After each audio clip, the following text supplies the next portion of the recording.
नमस्कार और the deep dive में आपका स्वागत है। आज हम कह सकते हैं कि एक पहेली सुलझाने की कोशिश कर रहे हैं। भगवद गीता और कई दूसरे ग्रंथ कहते हैं कि ईश्वर हर कण में है, हर जगह है। बिल्कुल। पर अगर वो हर जगह है तो फिर वो हमें अपनी रोजमर्रा की जिंदगी में दिखता क्यों नहीं? देखिए, ये एक ऐसा सवाल है जो लगभग हर साधक के मन में उठता है। हाँ, उठता ही है। और श्रीमद् भगवद गीता का जो 10वां अध्याय है, विभूति योग, वो असल में इसी पहेली को सुलझाने के लिए एक नक्शा देता है। एक नक्शा। हाँ, ये कुछ ऐसा है जैसे दुनिया को देखने के लिए एक नया चश्मा मिल जाए। एक नया चश्मा। अरे वाह, मुझे ये तरीका बहुत पसंद आया।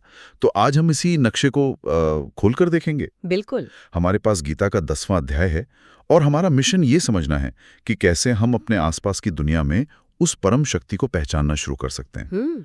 चलिए इस दिलचस्प खोज पर निकलते हैं।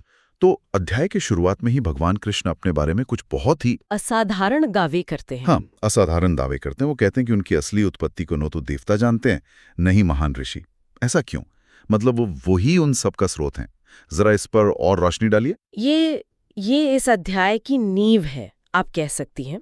कृष्ण यहाँ खुद को समय और सृष्टि के किसी भी पैमाने से परे बता रहे हैं। वो अजन्मा और अनादि जैसे शब्दों का इस्तेमाल करते हैं, जिसका न कोई जन्म हुआ न कोई शुरुआत है। अच्छा। वो कह रहे हैं कि आप जिसे भी जानते हैं, चाहे वो देवता हो या ऋषि, वो सब एक व्यवस्था के अंदर है और मैं उस व्यवस्था का निर्माता हूँ। मतलब उस सिस्टम के भी ऊपर। बिल्कुल। और वो कहते हैं कि जो इस बात को दिल से समझ लेता है वो मोह और पापों से मुक्त हो जाता है। क्यों?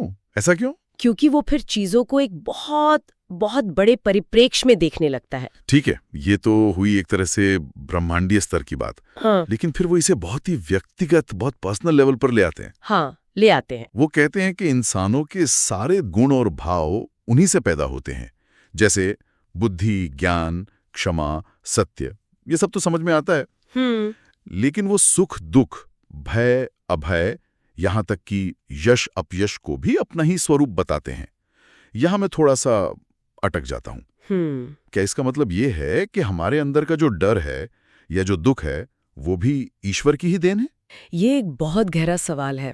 देखिए, यहाँ कृष्ण नैतिकता की मोरालिटी की बात नहीं कर रहे हैं, वो अस्तित्व की, एग्जिस्टेंस की बात कर रहे हैं। अच्छा। वो ये नहीं कह रहे कि दुख महसूस करना अच्छा है। वो ये कह रहे हैं कि जिस क्षमता से आप सुख महसूस करते हैं, उसी क्षमता से आप दुख भी महसूस करते हैं। ये दोनों भाव एक ही चेतना पर उभरते हैं। वो खुद द्वंद्वों से परे हैं। सृष्टि में जो कुछ भी मौजूद है, प्रकाश और अंधकार, सृजन और विनाश, वो उसी एक ऊर्जा के दो पहलू हैं। हाँ। इस बात को समझना हमें जीवन की मुश्किलों को स्वीकार करने में, उनसे डील करने में मदद करता है। ये सुनकर तो जाहिर है अर्जुन पर बहुत गहरा असर हुआ होगा। बिल्कुल। वो पूरी तरह से कृष्ण की बातों को मान लेते हैं और उनकी स्तुति करते हैं, उन्हें परम ब्रह्म और परम पवित्र कहते हैं। हाँ। लेकिन इसके बाद वो जो सवाल पूछते हैं वो मुझे इस अध्याय का सबसे महत्वपूर्ण हिस्सा लगता है। हाँ, क्योंकि उनकी जो श्रद्धा है वो अब एक व्यवहारिक जिज्ञासा में बदल जाती है। सही बात है। वो सिर्फ वाह वाह नहीं कर रहे, वो कह रहे हैं ठीक है, मैंने मान लिया कि आप अनंत हैं, पर मैं तो एक सीमित इंसान हूँ। मैं इस अनंतता का ध्यान कैसे करूं? मुझे कोई सिरा तो पकड़ाइए। बिल्कुल, यही बात वो पूछते हैं। हे योगेश्वर, मैं किस प्रकार निरंतर आपका चिंतन करता हुआ आपको जानूं और आप किन किन रूपों में मेरे द्वारा चिंतन करने योग्य हैं? हाँ। ये इतना सीधा और इतना जरूरी सवाल है। अर्जुन एक तरह से कह रहे हैं, मुझे एक प्रैक्टिकल गाइड दीजिए, मुझे कुछ उदाहरण दीजिए जिन पर मैं अपना मन टिका सकूं। और यही एक सच्चे शिष्य की पहचान है। अच्छा। हाँ, वो ज्ञान को सिर्फ जानकारी की तरह नहीं देखता, बल्कि उसे जीवन में उतारने के एक साधन के रूप में देखता है। सही। वो कृष्ण से उनकी योग शक्ति और विभूति यानी उनके दिव्य ऐश्वर्य को विस्तार से बताने का अनुरोध करते हैं। वो कहते हैं कि आपके अमृत जैसे वचन सुनकर मेरी तृप्ति ही नहीं हो रही। तो इस व्यवहारिक सवाल का जवाब कृष्ण कैसे देते हैं? वो अपनी अनंतता के उदाहरण देना कहाँ से शुरू करते हैं? वो एक बहुत ही सुंदर शुरुआत करते हैं। वो कहते हैं कि मेरी विभूतियों का कोई अंत नहीं है, इसलिए मैं तुम्हें मुख्य उदाहरण दूंगा। लेकिन उन उदाहरणों से पहले वो एक मूल सिद्धांत बताते हैं जो इस पूरे अध्याय का सार है। अच्छा, वो क्या है? श्लोक 10.20 में वो कहते हैं, हे अर्जुन, मैं सभी प्राणियों के हृदय में स्थित आत्मा हूँ। मैं ही सभी जीवों का आदि, मध्य और अंत हूँ। एक मिनट रुकिए। ये बहुत बड़ी बात है ना? तो इससे पहले कि वो बाहरी दुनिया में उदाहरण दें, वो कह रहे हैं कि सबसे पहले मुझे अपने अंदर देखो। बिल्कुल। वो यही कह रहे हैं कि ईश्वर को खोजने के लिए सबसे पहली जगह तुम्हारा अपना हृदय है, तुम्हारी अपनी चेतना है।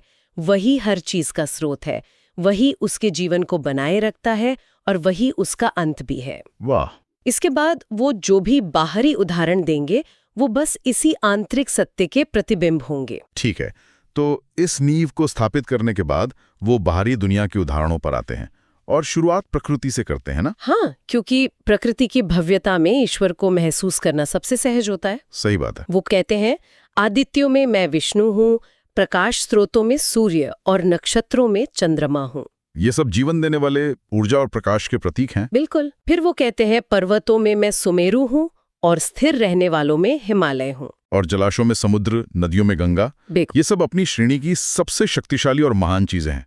लेकिन मुझे ये दिलचस्प लगा कि वो कहते हैं, वृक्षों में मैं पीपल का वृक्ष हूँ। अश्वत्थ। हाँ, अश्वत्थ। किसी खास पेड़ का नाम क्यों? क्योंकि पीपल का वृक्ष भारतीय संस्कृति में सिर्फ एक पेड़ नहीं है, वो जीवन और आध्यात्मिकता का प्रतीक है। उसकी जड़ें गहरी होती हैं, उसकी शाखाएं दूर तक फैलती हैं, वो पीढ़ियों तक छाया देता है। सही। वो एक साधारण पेड़ से कहीं बढ़कर है। इसी तरह पशुओं में मैं सिंह हूं और पक्षियों में गरुड़। ये दोनों अपने अपने क्षेत्र में शक्ति, राजसीपन और निर्भयता के शिखर हैं। कृष्ण हमें एक दृष्टि दे रहे हैं, जब भी तुम्हें दुनिया में कुछ असाधारण, कुछ भव्य, कुछ सर्वश्रेष्ठ दिखाई दे, तो एक पल के लिए रुको और उसमें मेरे अंश को देखो। ठीक है, तो प्रकृति की सबसे भव्य चीजों में ईश्वर को देखना, ये तो समझ आता है, ये काफी सहज है। लेकिन कृष्ण यहीं नहीं रुकते। नहीं, बिल्कुल नहीं। वो इस विचार को इंसानी दुनिया और हमारे अंदर की दुनिया तक भी ले आते हैं। बिल्कुल। और यहीं पर यह अध्याय और भी व्यक्तिगत और गहरा हो जाता है। कृष्ण अब ज्ञान, चरित्र और यहाँ तक कि हमारे अपने गुणों की बात करते हैं।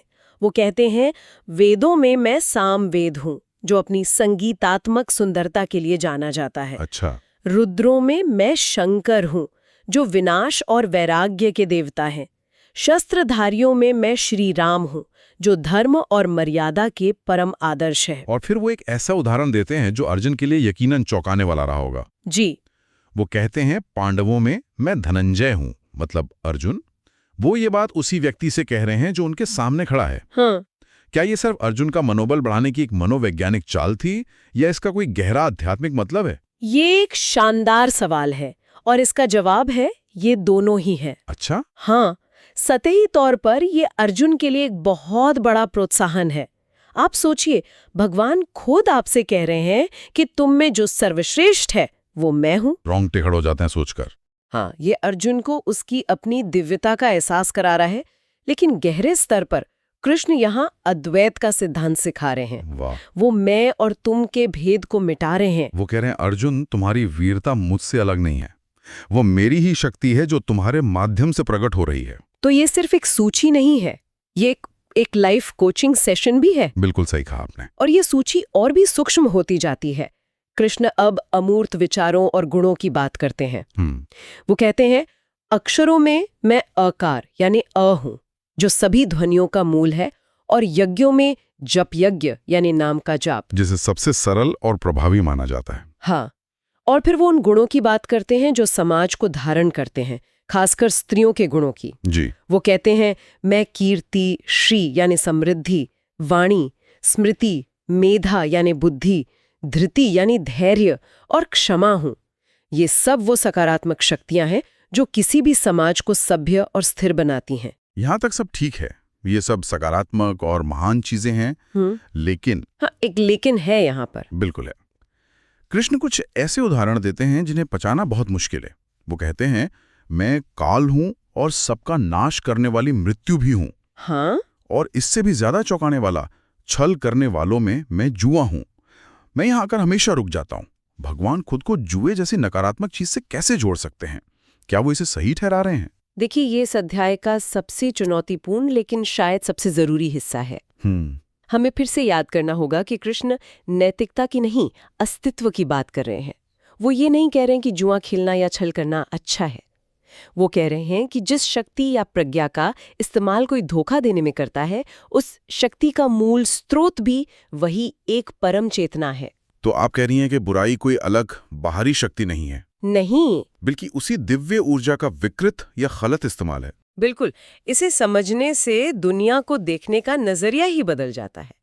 तब आप किसी बुरे काम को करने वाले व्यक्ति से नफरत नहीं करते। अच्छा। आप उस ऊर्जा के गलत इस्तेमाल को देखते हैं और शायद उसके प्रति करुणा महसूस करते हैं। इसी तरह मृत्यु जीवन चक्र का एक अनिवार्य हिस्सा है। उसके बिना नया जीवन संभव नहीं। सही बात है। इसलिए विनाश की शक्ति भी सृजन की शक्ति जितनी ही दिव्य है। कृष्ण हमें अच्छे बुरे के हमारे छोटे से पैमाने से ऊपर उठकर अस्तित्व की पूरी तस्वीर देखने के लिए कह रहे हैं। ये वाकई एक बहुत ही गहरा दृष्टिकोण है।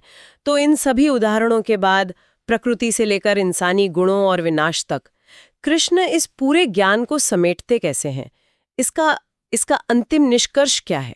अंत में कृष्ण फिर से दोहराते हैं कि उनकी दिव्य विभूतियों का कोई अंत नहीं है। वो कहते हैं कि मैंने जो कुछ भी बताया है वो तो बस एक संक्षिप्त झलक है, एक इशारा मात्र है।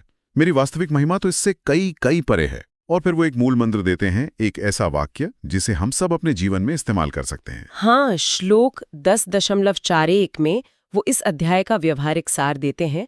जो भी ऐश्वर्य युक्त, कांति युक्त यानी सुंदर और शक्ति युक्त वस्तु है, उसको तुम मेरे तेज के अंश की ही अभिव्यक्ति जानो। ये तो एक शक्तिशाली ध्यान तकनीक है ना? दुनिया में जहां कहीं भी आपको असाधारण सुंदरता, असाधारण शक्ति, असाधारण ज्ञान या कोई भी महानता दिखे, चाहे वो किसी कलाकृति में हो, हाँ, या किसी वैज्ञानिक की खोज में हो, किसी माँ के प्रेम में हो या किसी खिलाड़ी के प्रदर्शन में हो, उसे ईश्वर के तेज का एक छोटा सा अंश समझो। और फिर बिल्कुल अंत में वो एक ऐसी बात कहते हैं जो दिमाग को घुमा देती है। वो कहते हैं, इस बहुत जानने की क्या आवश्यकता है? मैं इस संपूर्ण जगत को अपनी योग शक्ति के केवल एक अंश मात्र से धारण करके स्थित हूँ। ये सुनकर तो ऐसा लगता है कि हम कितने छोटे हैं। हाँ, ये ब्रह्मांड की विशालता और ईश्वर की उससे भी परे की अनंतता का बोध कराता है। वो कह रहे हैं कि ये सारे सूरज, चांद, तारे, ये सारी आकाश गंगाएं, ये पूरी सृष्टि, ये सब मेरे अनंत स्वरूप का बस एक छोटा सा हिस्सा है। ये हमें विनम्र बनाता है। सही। और हमें उस परम शक्ति के प्रति आश्चर्य और श्रद्धा से भर देता है। ये हमारे अहंकार को शांत करने का एक बहुत सुंदर तरीका है। तो अगर हम इस पूरी चर्चा को समेटें तो इसका मुख्य टेक अवे क्या है? देखिए, विभूतियों का उद्देश्य ईश्वर की शक्तियों की एक सूची रटना नहीं है। इसका असली मकसद हमें भक्ति और ध्यान का एक व्यवहारिक रास्ता दिखाना है। यह हमें सिखाता है कि हमें ईश्वर को खोजने के लिए किसी गुफा या मंदिर में जाने की जरूरत नहीं है। वो यही है, अभी है, उस उगते हुए सूरज में, उस बच्चे की हंसी में, किसी ज्ञानी व्यक्ति के शब्दों में और हमारे अपने अंदर की अच्छाई में। ये ईश्वर को किताबों से निकालकर हमारे दैनिक जीवन का एक जीवंत हिस्सा बना देता है। ये सचमुच दुनिया को देखने का नजरिया बदलने वाला ज्ञान है। ये अलगाव को मिटाता है और हमें हर चीज से जुड़ा हुआ महसूस कराता है। बिल्कुल। जब हम हर उत्कृष्टता में ईश्वर को देखने लगते हैं तो हमारे मन में जलन की जगह सम्मान और प्रेम का भाव स्वाभाविक रूप से जागृत होता है। बिल्कुल सही कहा।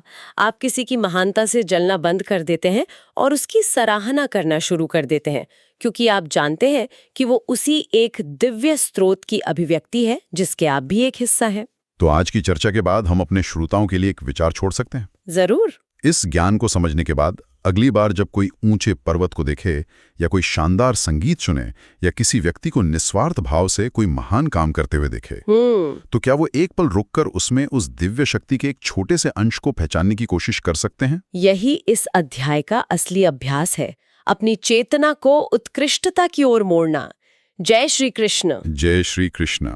अगर आपको भगवद गीता के इस ज्ञान को सरल रूप में समझना अच्छा लगा तो इसे अपने मित्रों और परिवार के साथ जरूर साझा करें। और इस चैनल को लाइक और सब्सक्राइब करना न भूलें। हाँ, ताकि आप आगे भी ऐसे ज्ञानवर्धक संवाद का हिस्सा बन सके। धन्यवाद।